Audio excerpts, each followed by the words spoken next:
President JP Nadda will be there as well. He'll be making a speech. We expect senior members of the Union Cabinet also to join in those celebrations. We'll go back in just 1 second. But one person who needs to be credited, at least in part for sure, with this victory is Devendra Fadnavis. He's the former Chief Minister of Maharashtra. More importantly, was the BJP's points person for the Bihar election. Thank you very much. बहुत-बहुत धन्यवाद फडणवीस जी हमारे साथ बात करने के लिए. पहला चीज़ ये कि बीजेपी का जो परफॉर्मेंस हुआ है बिहार में, आपके पास पिछले चुनाव के बाद 53 सीट्स थे, अब 74 हो गया. आप एक सीट से कम हैं आरजेडी से. Your second largest party. JDU से तो आप 20 सीट से ज्यादा है आपका फर्क.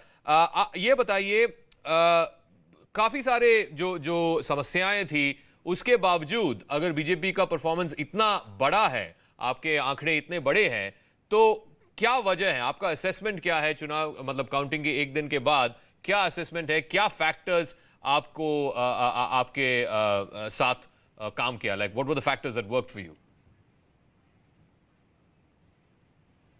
देखिए, मुझे ऐसा लगता है कि एक बिहार में आदरणीय प्रधानमंत्री जी के लिए प्रो इनकम्बेंसी हमको देखने को मिली. विशेष रूप से कोरोना के काल में जब लॉकडाउन चल रहा था, एक और बिहार में लॉकडाउन था, दूसरी ओर बड़े पैमाने पर माइग्रेटरी लेबर बिहार जा रहा था, और तीसरी ओर बहुत बड़े पैमाने पर बाढ़ से भी बिहार पीड़ित था. ऐसे समय मोदी जी बिहार के आम आदमी के, गरीबों के पीछे खड़े रहे. छठ तक का अनाज उनके घर पहुंचाया, गैस सिलेंडर उनके घर पहुंचाया, उनके खातों में पैसा दिया.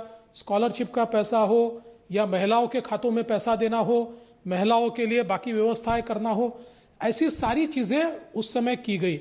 जब अलग अलग पार्टियां और अलग अलग पार्टियों के नेता केवल टीका कर रहे थे, ऐसे समय मोदी जी प्रत्यक्ष कृति कर रहे थे, और इसके कारण लोगों के मन में उनके प्रति एक बहुत अच्छी भावना भी तैयार हुई और एक विश्वास की लहर भी तैयार हुई. और मैं ऐसा मानता हूं कि यह लहर ही एक प्रकार से परिवर्तित हुई और हमको इतने वोट मिले. लेकिन फडणवीस जी, ये बताइए, काफी सारे चुनौतियां भी थे आपके सामने. एक तो 15 साल की एंटी इनकम्बेंसी थी, चीफ मिनिस्टर के खिलाफ थोड़ा मैं नहीं मानता हूं कि आक्रोश था, लेकिन सर्टनली फटीग तो था, लोग थक चुके थे. और सामने एक युवा नेता था जिसने ये बेरोजगारी का मुद्दा उठाया और काफी सारे लोग उसको रिस्पॉन्ड कर रहे थे. इन सारे चैलेंजेस के बावजूद बीजेपी का स्ट्राइक रेट जो है 66-67% है. तो ये कैसा हुआ? या ऑपोजिशन ने जो मुद्दे उठाए, क्या वो मुद्दे था ही नहीं, या वो नैरेटिव वो फॉल्सली वो लगाना चाह रहे थे? देखिए, अपोजिशन नैरेटिव तैयार करने की कोशिश जरूर कर रहा था, पर नैरेटिव तैयार वो कर सकता है जो लोगों का कॉन्फिडेंस इंस्पायर करता है. लोगों के अंदर जिसके प्रति ये भावना हो कि ये सच्चा है, ये सही है, ये सही दिशा में ले जा सकता है, वही नैरेटिव तैयार कर सकते. पर ऐसी कोई परिस्थिति अपोजिशन के संबंध में नहीं थी. ये बात जरूर है कि स्ट्रैटेजी के रूप में जो तेजस्वी यादव जी ने ये प्रयास किया कि उनके किसी होर्डिंग पर लालू जी का फोटो उन्होंने नहीं रखा, राबड़ी जी का फोटो नहीं रखा, जंगल राज से वो अलग राज देंगे, इस प्रकार का एक परिस्थिति लोगों के सामने दिखाने का प्रयास उन्होंने किया. लेकिन लोग ये जानते थे, जिस दिन ये पार्टी चुनकर आएगी, राज तो लालू जी का आएगा, राज तो जंगल राज आएगा. और इसलिए उनकी बातों से लोगों के मन में एक जो कॉन्फिडेंस तैयार करना पड़ता है, वो कॉन्फिडेंस वो तैयार नहीं कर पाए, और उसी का परिणाम ये रहा. मुझे ऐसा लगता है कि उनको ये हार और शिकस्त खानी पड़ी. फडणवीस जी, काफी सारे जर्नलिस्ट ने आपको ये प्रश्न अभी पूछे होंगे, खासकर कल के रिजल्ट जो आया था उसके बाद, कि देखिए आपका जो सीट है, बीजेपी का जो सीट है, ऑलमोस्ट करीबन डबल है जेडीयू से ज्यादा. आपके काफी सारे नेताओं ने ये मतलब स्पष्ट कर दिया था कि नीतीश कुमार जी ही सीएम रहेंगे, लेकिन आपके कार्यकर्ताओं के ओर से काफी सारे डिमांड्स और रिक्वेस्ट आ रहे हैं कि कैबिनेट में ज्यादा शेयर होना चाहिए और बीजेपी अब बिग ब्रदर की रोल निभाएगी.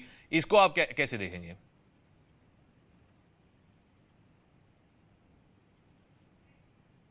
देखिए, पहली बात तो यह है कि हमारे शीर्षस्थ नेता आदरणीय मोदी जी ने पहले ही दिन क्लियर किया, ये गठबंधन नीतीश जी के नेतृत्व में चलेगा, हमारे मुख्यमंत्री नीतीश जी होंगे. हमारे राष्ट्रीय अध्यक्ष नड्डा जी ने उसके आगे चलकर बताया कि किसी की कितनी भी सीटें आए, कम आए या ज़्यादा आए, नीतीश जी मुख्यमंत्री बनेंगे. तो अब इसमें कोई संशय शंका नहीं है।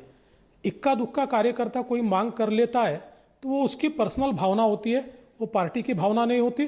पार्टी निश्चित रूप से हमारे आदरणीय राष्ट्रीय अध्यक्ष नड्डा जी, हमारे गृह मंत्री अमित शाह जी, ये प्रधानमंत्री जी से बातचीत करके आगे किस प्रकार से फॉर्मेशन होना चाहिए उसके बारे में हमको गाइड करेंगे। उसी प्रकार से फॉर्मेशन होगा, कोई भी इसमें प्रॉब्लम नहीं आएगा। नीतीश जी के नेतृत्व में नई सरकार बनेगी। ऑलराइट, बहुत बहुत बधाई हो देवेंद्र फडणवीस जी, बहुत बहुत धन्यवाद हमारे साथ